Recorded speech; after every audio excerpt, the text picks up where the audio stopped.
yang mana surat dakwaan yang diberi tanggal dan ditandatangani serta berisi nama lengkap, tempat lahir, umur atau tanggal lahir, jenis kelamin, kebangsaan, tempat tinggal, agama, dan pekerjaan tersangka. Uraian secara cermat, jelas, dan lengkap mengenai tindak pidana.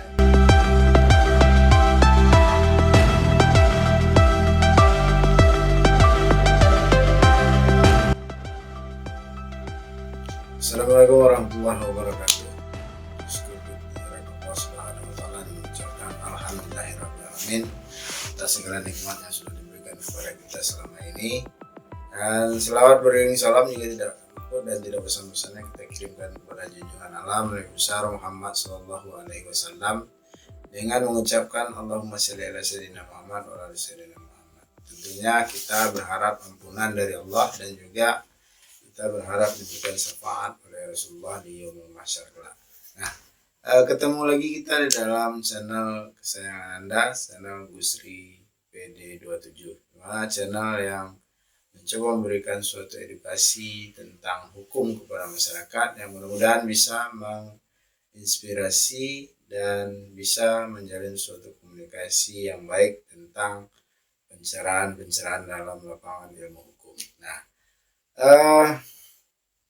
ada beberapa pesan juga yang disampaikan oleh sobat-sobat teman-teman subscriber bahwa bisa pembukaan atau mukadimah video itu tidak terlalu panjang, maka kita coba sesingkat mungkin pada saat ini atau video baru ini. Nah, pada video yang lalu, beberapa waktu yang lalu yang saya share itu tentang rekuisitor atau surat tuntutan.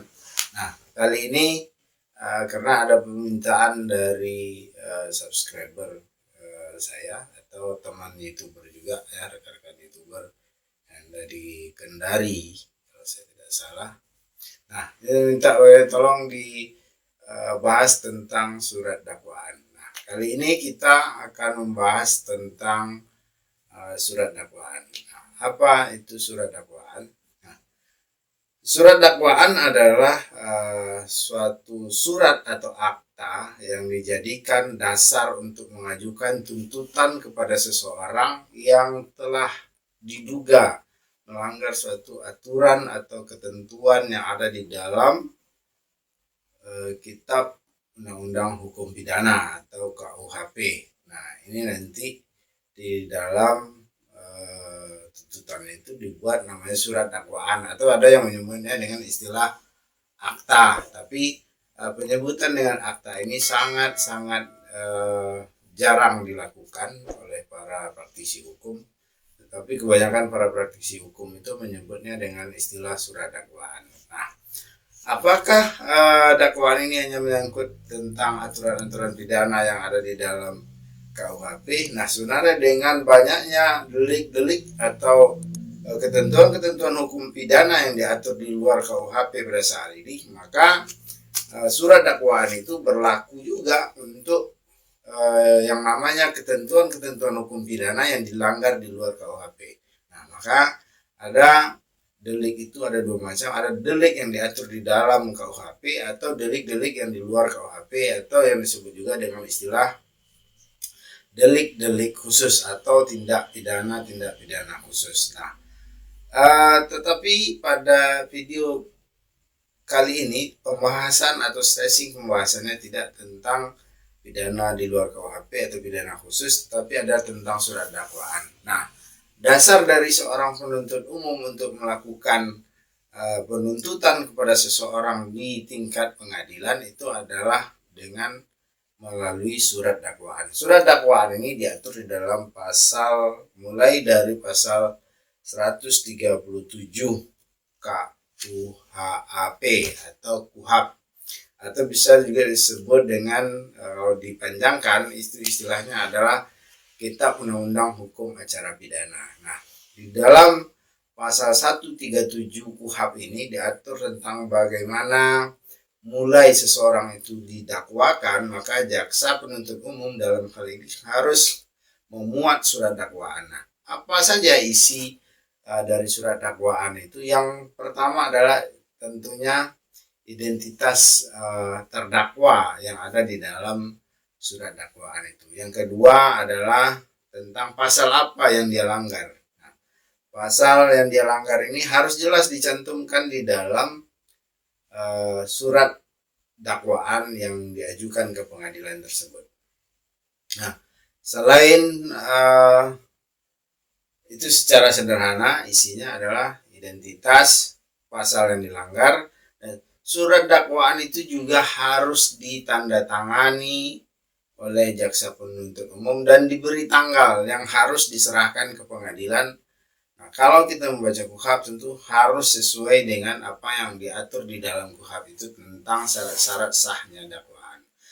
Karena apa? Karena kalau tidak sesuai dengan apa yang sudah diatur di dalam KUHP, maka berpotensi surat dakwaan itu dapat dibatalkan karena ada mengandung mungkin saja cacat-cacat formil atau unsur-unsur suatu surat dakwaan itu tidak sesuai dengan apa yang diatur di dalam KUHP, maka akan berpotensi surat dakwaan itu dapat dibatalkan oleh pengadilan negeri. Nah, ketika surat dakwaan dapat dibatalkan, maka implikasinya adalah terdakwa bisa saja lepas dari tuntutan yang diajukan ke pengadilan. Nah, untuk itu penyusunan surat dakwaan memang harus cermat dan teliti sebagaimana yang diatur dan digariskan di dalam pasal 143 KUHP yang mungkin sedikit perlu saya bacakan. Pasal 143 ayat 2 KUHP yang mana surat dakwaan yang diberi tanggal dan ditandatangani serta berisi nama lengkap, tempat lahir, umur atau tanggal lahir, jenis kelamin, kebangsaan, tempat tinggal, agama, dan pekerjaan tersangka. Uraian secara cermat, jelas, dan lengkap mengenai tindak pidana yang didakwakan dengan menyebutkan waktu dan tempat tindak pidana dilakukan. Nah, di dalam waktu dan tempat ini sering disebut dengan istilah locus delicti. Nah, locus tempus delicti. Surat dakwaan tidak memenuhi syarat sebagaimana ketentuan dimaksud dalam ayat 2 huruf B batal demi hukum.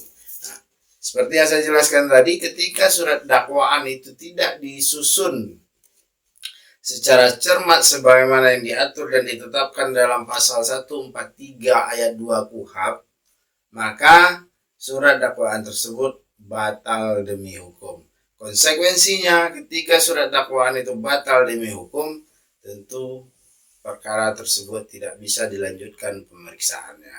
Nah, ini adalah tentang surat dakwaan. Memang tidak bisa kita kupas secara detail apa yang ada di dalam surat dakwaan ini dalam waktu cuma lebih kurang 10 menit. Karena apa? Karena memang materi-materi yang ada di dalam KUHP itu sangat banyak sekali dan sangat padat sekali. Literasi-literasi yang harus kita jabarkan, tetapi karena keterbatasan waktu dalam video singkat ini, maka mudah-mudahan video singkat ini bisa menjadi suatu pembangkit atau pembuka wacana belajar bagi sobat-sobat sekalian yang ada di luar sana, dan mudah-mudahan juga bisa memberikan suatu pencerahan sehingga memahami apa yang dimaksud dengan surat dakwaan. Kembali saya tegaskan, surat dakwaan adalah suatu dasar surat yang diajukan atau akta yang diajukan oleh penuntut umum untuk melakukan penuntutan kepada seseorang yang didakwa atau yang bisa jadi dikatakan dalam bahasa yang sederhana itu dituduhkan melakukan suatu perbuatan yang ada dilarang di dalam ketentuan-ketentuan hukum perundang-undangan menyangkut tentang pidana. Nah, mudah-mudahan apa yang saya sampaikan secara singkat ini ada manfaatnya untuk sobat-sobat sekalian, sehingga bisa sedikit mengetahui tentang apa itu surat dakwaan. Untuk lebih lanjut kita akan bahas tentang bentuk-bentuk surat dakwaan itu seperti apa. Nanti saya akan jabarkan, tetap di channel ini, channel kesayangan Anda yang sangat edukatif dan informatif. Mudah-mudahan ada manfaat yang bisa diambil dari video pembelajaran ini atau video pengetahuan tentang ilmu hukum ini. Dan jika menurut sobat-sobat sekalian video ini ada manfaatnya, silakan di share sebanyak-banyaknya di dalam akun-akun media sosial yang sobat-sobat miliki. Demikian, lebih dan kurang saya mohon maaf dalam penyampaian ini. Bila itu hidayah. Assalamualaikum warahmatullahi wabarakatuh.